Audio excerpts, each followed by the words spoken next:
Clean করা শেষ। তো এখন হচ্ছে আমি এই শাহরুখ খানের স্কেচটা এটাতে বাধাই করব। Hello guys, welcome to my blog.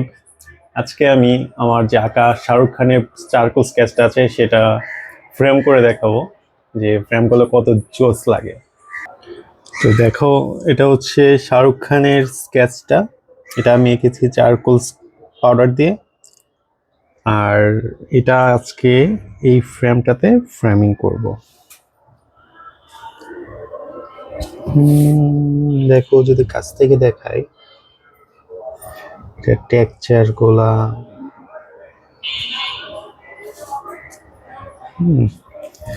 তো আজকে এই স্কেচটা আমি এটাতে ফ্রেম করব।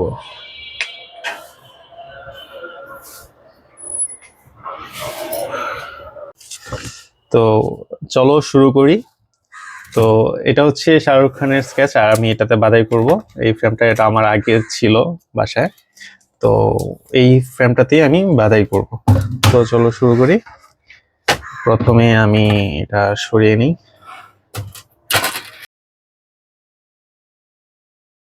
এই যে এটা একটু ময়লা ছিল, তো হচ্ছে আমি প্রথমে এটাতে একটু ক্লিন করে নিচ্ছি। অনেক ডাস্ট থাকতে পারে, সেজন্য আগে ডাস্টগুলা ক্লিন করে নিচ্ছি।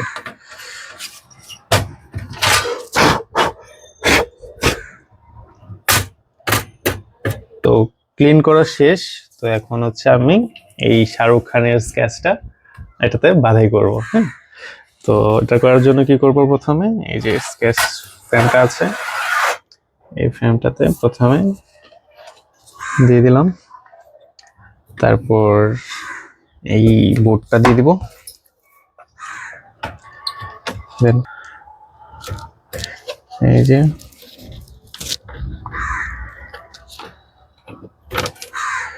এটা এভাবে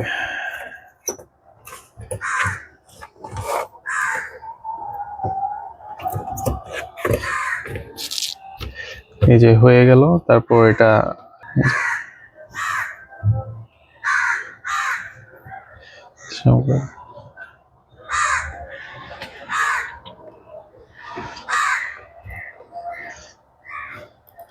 এগুলা হাত দিয়ে করে ফেলা যায়। আমি একটু স্কেলের সহযোগিতা নেব এবার। স্কেল দিয়ে আরো দ্রুত করা যায়। শেষ। তো ফাইনালি ফ্রেমিং করা কমপ্লিট। এই যে ফ্রেমটা কেমন লাগছে। আমি একটু যদি এভাবে রেখি, দেখো স্কেচটা ফ্রেম করার পর কত জোস লাগতেছে। চারকোল পাউডারটা কি চকচক করতেছে, ওয়াও! আর ডিটেলস গুলা দুর্দান্ত। তোমরা যদি এই স্কেচটা আমি কিভাবে এঁকেছি সেটা দেখতে চাও, তাহলে আমার ইউটিউব চ্যানেলে সেই ভিডিওটা দেখতে পারবে। আমি আমার ওই ভিডিওটার লিংক আমি ডিসক্রিপশনে দিয়ে দিচ্ছি।